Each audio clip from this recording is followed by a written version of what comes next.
Bismillahirrahmanirrahim. Assalamualaikum warahmatullahi wabarakatuh.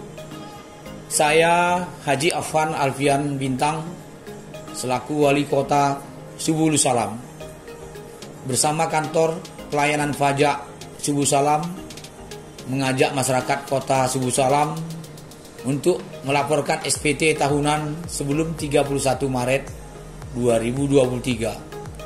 Pelaporan SPT tahunan kini lebih mudah dengan e-filing yang dapat diakses secara online dimanapun dan kapanpun.